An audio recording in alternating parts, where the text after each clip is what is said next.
Beriku kekuatan bila jiwaku mulai penat. Mengapa Yesus mau menanggung dosaku? Beriku damai serta sukacitanya.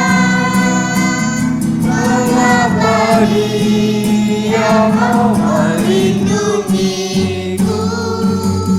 Kasih-Nya, ya karena kasih-Nya. Selamat pagi Bapak, Ibu, dan saudara-saudara yang terkasih di dalam Tuhan kita Yesus Kristus. Pagi ini kita patut bersyukur karena kasih setianya kita masih diberi kesempatan boleh mendengarkan firman-Nya, yang mana nanti sebentar akan diberitakan oleh Pendeta Utomo. Dan pagi ini juga ada edisi baru dengan saya bersama keluarga untuk boleh menyapa Bapak Ibu semua. Dan saya akan memperkenalkan diri.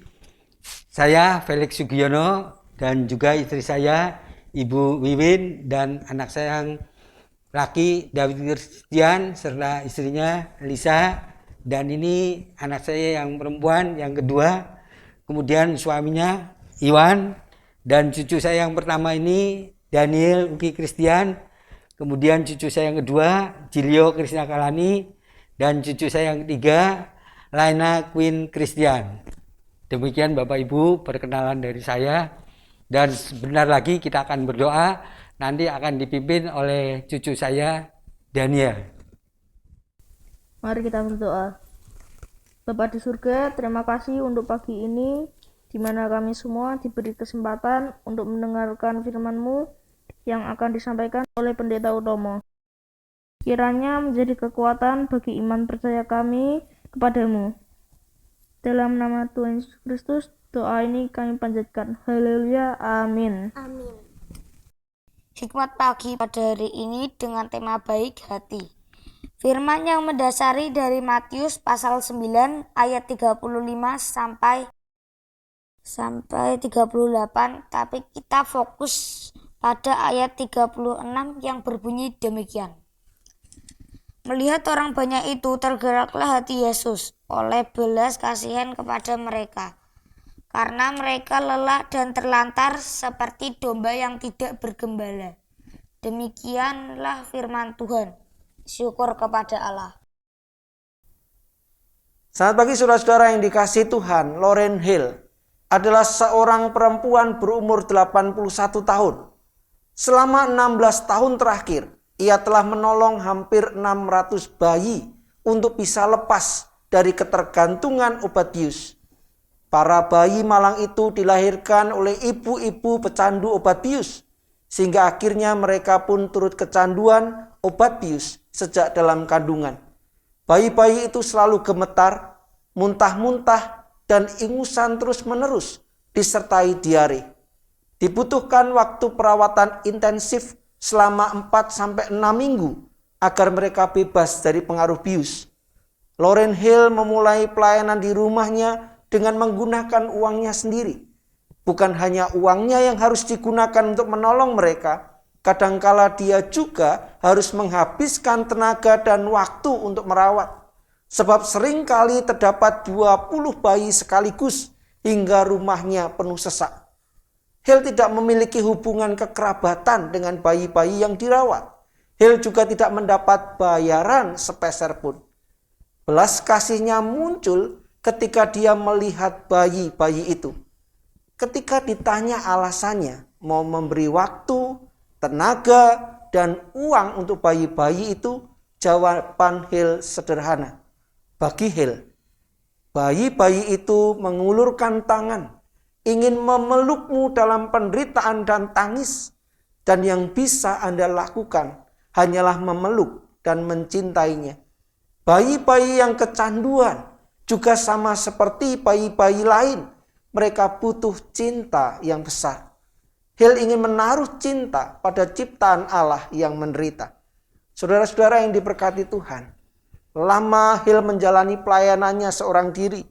Hale bahkan hampir menghabiskan seluruh hartanya untuk merawat bayi-bayi itu.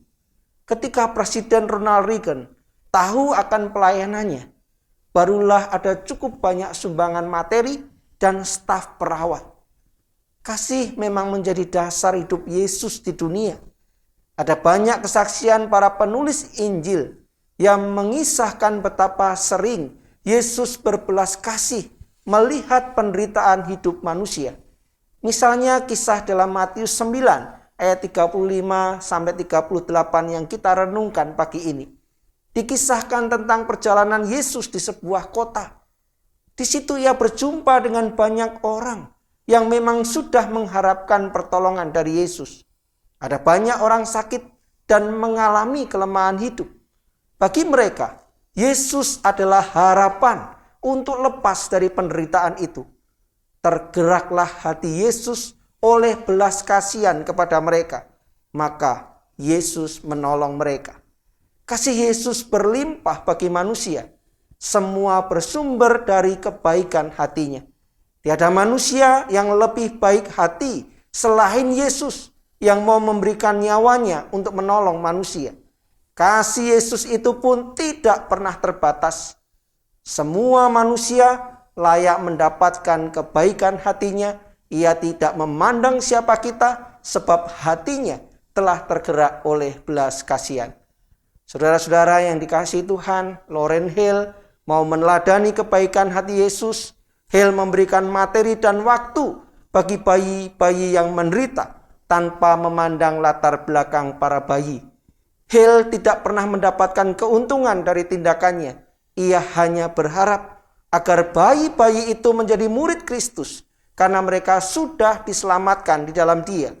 Kebaikan hati merupakan karakter Allah yang seharusnya ada dalam setiap manusia yang diciptakan dalam rupa Allah. Kebaikan hatilah yang dapat membuat seseorang peduli terhadap kesusahan sesamanya. Namun dosa telah merusaknya, sehingga manusia hidup dalam keegoisan. Karena itu, tiap orang percaya terpanggil untuk kembali menanamkan karakter Allah ini dalam setiap diri anggota keluarga kita dengan pertolongan Roh Kudus. Amin. Mari kita berdoa. Bapa yang baik, kami datang di hadapan-Mu dan kami sungguh mengakui Engkau Allah yang baik untuk kami. Engkau mengasihi kami, Engkau menyertai kami, Engkau memberkati dalam hidup kehidupan kami. Tuhan, terima kasih untuk pagi ini ketika kami boleh mendengar apa yang menjadi isi hati-Mu dan kehendak-Mu. Mampukanlah kami Tuhan untuk memiliki kebaikan sebagaimana kebaikan hati Kristus. Biarlah kami terus menebar cinta dan kami boleh hidup berbagi dengan sesama kami yang menderita. Berkati kami semua hari ini, supaya kami tapaki hari ini dengan penuh sukacita, dengan penuh kasih, iman, dan pengharapan. Dan dimanapun kami ditempatkan, kami boleh menjadi berkat bagi orang lain. Inilah kami Tuhan, di dalam nama Yesus kami berdoa. Amin. Saudara-saudara yang dikasihi Tuhan, sejenak kita akan berbincang dengan keluarga dari Bapak Felix. Bapak Ibu, apakah pernah melakukan kebaikan? Bisa disebutkan contoh yang pernah dilakukan. Terima kasih.